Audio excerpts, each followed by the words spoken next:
दोस्तों, अगर आप संघ लोक सेवा आयोग यानी कि आप यूपीएससी की प्रिपरेशन कर रहे हो और आपको आईएएस का एग्जाम क्लियर करना है, तो आज आपको ये बात जरूर सुनना चाहिए जो आपके लिए बहुत ही कारगर सिद्ध होगी। आपको देखिए, मैपिंग थ्रू ज़्यादा पढ़ना होगा। ठीक है, मैप को आप ज़्यादा से ज़्यादा कोशिश करो कि मैप थ्रू किसी भी चीज़ को याद करने का। और वो कैसे करेंगे? सुबह उठना। और देखो मैं क्या करता हूँ कि ये देखिए, ये जितना है इस मैप को मैंने टेबल पे ही रख दिया जहां पढ़ता हूं। सुबह सुबह उठता हूं और इसको जो है स्केच से मैं मैपिंग करके देख लेता हूं कौन कहां है नहीं है, तो आसान होता है, सामने रखा भी होता है और पता भी चल जाता है। और एक चीज इंपॉर्टेंट आप कर सकते हो कि आप एटलस की ये किताब ले लो। ठीक है, एटलस की ये किताब ले लो और इससे मैपिंग का प्रैक्टिस करो। देखो कि कौन सा उपमहाद्वीप कहाँ है, कौन सा ये जो खाड़ी कहाँ है, तो आपको ज्यादा कारीगर सिद्ध होगी। तो इससे आप याद करने की कोशिश करो मैप थ्रू। ठीक है दोस्तों, आपके मन में तो ये सवाल हमेशा रहता ही होगा कि किस स्ट्रीम से हम की जो है आईएएस की तैयारी करें कि हमें जो है एक बार में है जो सफलता मिल जाए और हम जो है आईएएस या हम जो है आईपीएस, हम जो है आईआरएस या आईएफएस हम बन सके। तो ये बहुत जरूरी होता है आपके लिए जान लेना कि किस स्ट्रीम से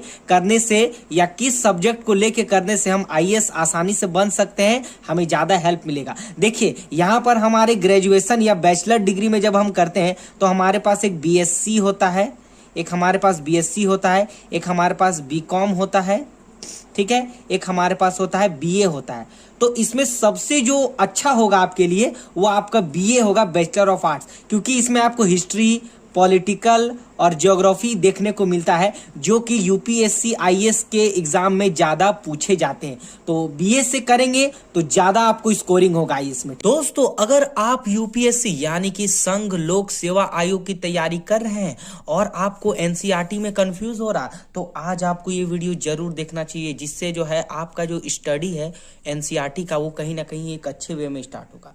देखिए, आपको एनसीईआरटी को जो है 2 भागों में बांटना है। कैसे, चलिए आपको बताते हैं।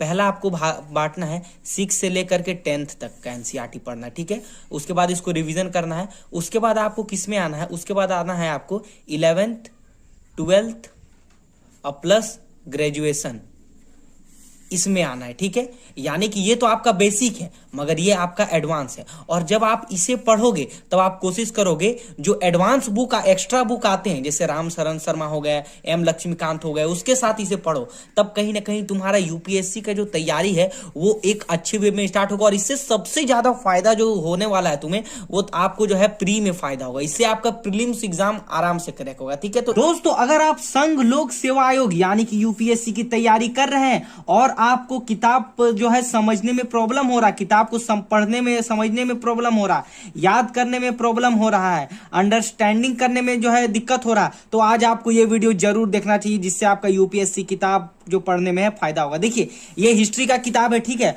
और हिस्ट्री के किताब को जब भी आप, क्योंकि पता है हिस्ट्री बहुत वास्ट सिलेबस होता है, बहुत बड़ा सिलेबस होता है, और इसको पढ़ने के साथ कोशिश कीजिए कि ऐसे पेंसिल का यूज करते करते साइड में ऐसे लिखते जाए। ठीक है, देखिए ऐसे साइड में लिखते जाए। ठीक है, कुछ भी। इससे फायदा क्या होगा कि आपने जो पढ़ा उसको यहां पे लिखा और एग्जाम टाइम में जब आप ऑप्शन हिट मारोगे तो वो आपके दिमाग में रिकॉल होगा और पता चलेगा अरे नहीं यही है। ठीक है, तो ऐसे लिखते जाएंगे तो आपका माइंड में सेट होते जाएगा। क्योंकि देखो, किताब लेते हो तो सजाने के लिए तो नहीं रखे हो ना घर में, जब तक यूज करो, रफ करो किताब को, क्योंकि वो आपको सजा के नहीं रखना है।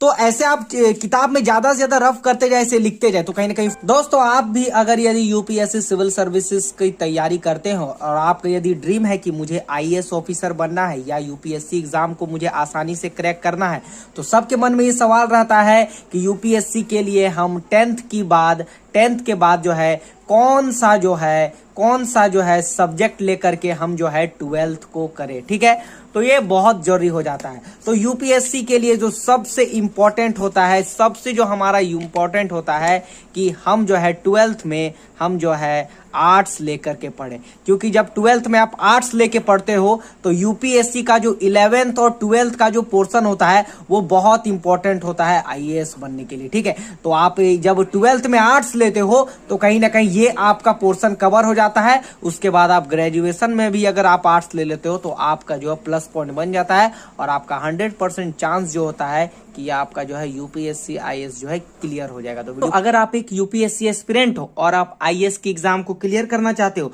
तो आज आपको ये 2 चीज पे ज्यादा ध्यान देना होगा। और वो 2 चीज क्या है, चलिए आपको बताते हैं। पहला जो सबसे इंपॉर्टेंट होता है यूपीएससी के लिए कि आपको जो है न्यूज़पेपर को पढ़ना होता है कंटिन्यू। और वो भी न्यूज़पेपर में क्या पढ़ना होगा, देखिए जैसे कि सुप्रीम कोर्ट के जो जजमेंट होते हैं, यहाँ सुप्रीम कोर्ट के जजमेंट दिए हैं, यहाँ सुप्रीम कोर्ट के जजमेंट दिए हैं, वो ये सब पढ़ना है। उसके बाद आपको राष्ट्रीय जागरण को पढ़ना होता है, ठीक है। ये राष्ट्रीय जागरण होता है, लास्ट पेज का होता है, यानी आप लास्ट पेज के न्यूज़पेपर को पढ़िए। और एक चीज इंपॉर्टेंट होता है कि आप संपादकीय न्यूज पे ज्यादा पढ़िए। ये पूरा संपादकीय न्यूज आपको टोटल पढ़ना होता है। और उससे भी इंपॉर्टेंट एक तो हो गया, और उससे भी इंपॉर्टेंट जो है, जो आपको सिलेबस का यूपीएससी को आपको जेरोक्स करा के रख लेना है, ठीक है। देखिए मैंने जेरोक्स करा के रख लिया है, ठीक है। तो ये 2 चीज, यानी कि न्यूज़पेपर में जो सुप्रीम कोर्ट के जजमेंट होते हैं और सिलेबस को आप ध्यान से पढ़ो। दोस्तों अगर यदि आप यूपीएससी सिविल सर्विसेज एग्जाम को यदि आप फर्स्ट अटेम्प्ट में क्लियर करना चाहते हैं और आप ये चाहते हैं कि अगर हम 21 से लेकर के 23-24 साल की उम्र में हम आईएएस बन जाए तो आज आपको ये वीडियो जरूर देखना होगा। ज्यादातर टॉपर्स का कहना होता है, ज्यादातर यंगेस्ट जो आईएएस ऑफिसर होते हैं, जो आईपीएस होते हैं, उनका कहना है कि अगर आपको फर्स्ट अटेम्प्ट में यूपीएससी क्रैक करना है तो आपको कोशिश करना होगा जो शुरू से है, जो अपने नोट्स को ज्यादा बेटर करना होगा।